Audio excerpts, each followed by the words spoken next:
Hey guys, it's Walter, welcome back to my channel. Sorry, today we're joined by the light and self-isolation, so there's gonna be loads of videos, but the light, that was really annoying.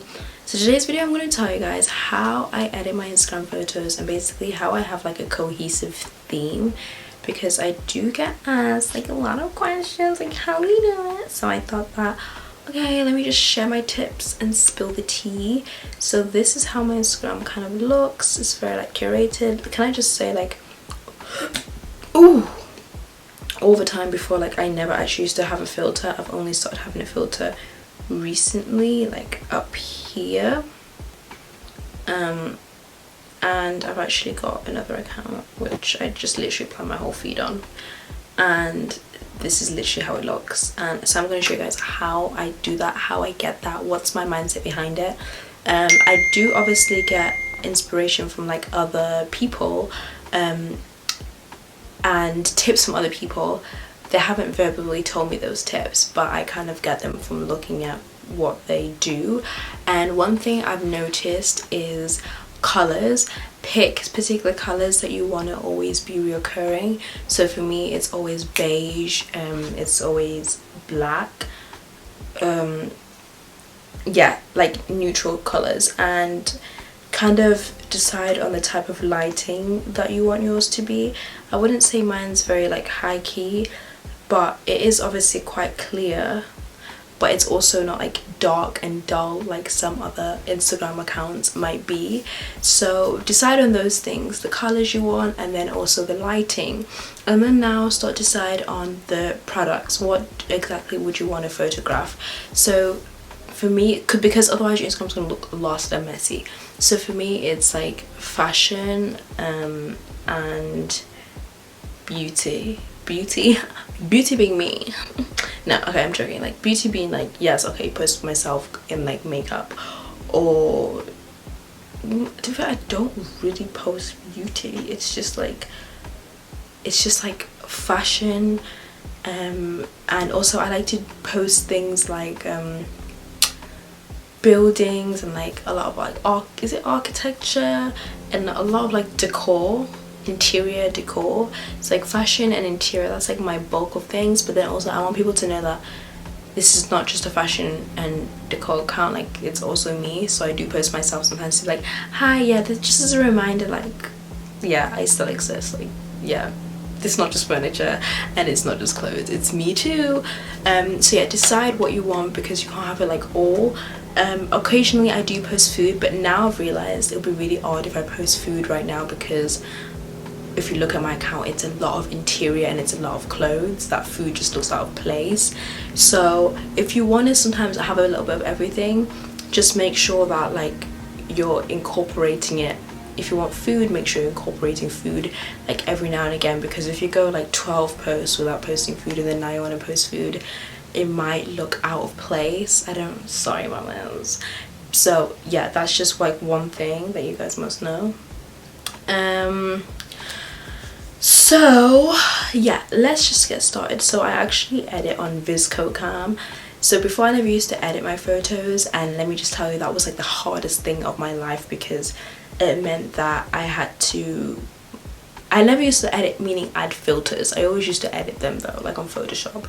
Like I would make the tones different, but now adding a filter, it makes it so much easier to have a theme. It's just annoying. It's annoying. It's so much easier to have a theme if you have a filter on.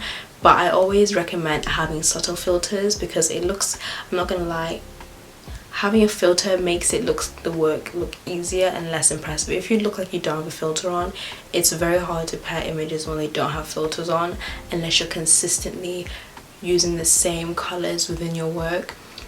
But yeah, it's very difficult. I think having a filter makes it easier to play around with more colors, or if there's a black color in the picture that's not normally in all the photos, if you add a filter on, it still helps all your feed to correlate and go together. So I really do recommend adding a filter, but not making it like too obvious. So this is photo of these bags I took at Matches Fashion. I could actually upload this photo just like this because of the colors featured and match my theme already, but I'm just going to show you guys how I would edit it. So I normally go on to, I actually got this from Pinterest. So I normally go into M5 and reduce it. As you can see at the top, it's too much. Like it looks too obvious. Is this filming? Yeah. And like the kind of the look and the trend now is to not look like you've got a filter on. So I put it right down to maybe like 5 or 6. You can still see it now, like, but it's very, very subtle. And then afterwards I go into saturation and I just reduce it to like 1.3. And I go into skin tone and bump the skin tone up a little bit, maybe like to 1 or something, so it's not pale. And then maybe I'll sharpen it just a little bit, but that's literally it. Like, it just looks cleaner and more polished, but it doesn't look like heavily, like there's a filter heavily, a filter heavily applied. So please try and make sure that you do put the filter all the way up, because I don't think that really looks nice. It's not really the vibe that people go for now anymore. And I use Unum whatever, to organize my feed, because you can just move this around and it's free. Yeah, obviously if you want more grids you have to pay, but why would you need more grids? Because if you upload a photo on Instagram, it doesn't count it as like an extra grid taken. You're always going to have those extra grids given. I don't know if that makes any sense. It probably doesn't, but like once you go on the software you understand what I mean. So right now I'm just like playing around with how I should have my feed, but I'm kind of confused right now because it doesn't really look like it's gonna all match together. And now we're in self-isolation, I'm like, I can't take any more pictures. So yeah, that's really it. As you guys can see, like it all matches, but I've got too many bags, so I'm not gonna post it next to that. I'm not gonna post it there either.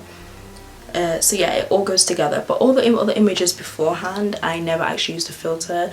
Like for example, this background, I photoshopped it to be grey because it was quite light, just so it matches with this. But that is just a headache. Unless you're always on the go, then you can get away with not adding a filter, because you're always gonna have consistent amount of like images and content. But if you're like me, where like obviously it costs so like, I can't always go into London. I live in Surrey for uni, but I can't always go into London to take photos, and images are not always guaranteed. And you know, if it's a summer holidays, then yes, I have always loads of content.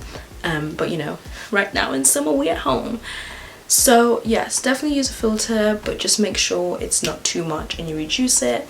If you guys want any help, because I love doing this. I love things just looking nice, like aesthetic wise. Like I feel like that's just where I'm very drawn to.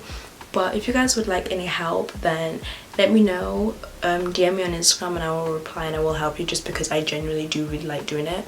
My Instagram is wadsyzoe with 2 E's. And yeah, I will see you guys next time. Bye.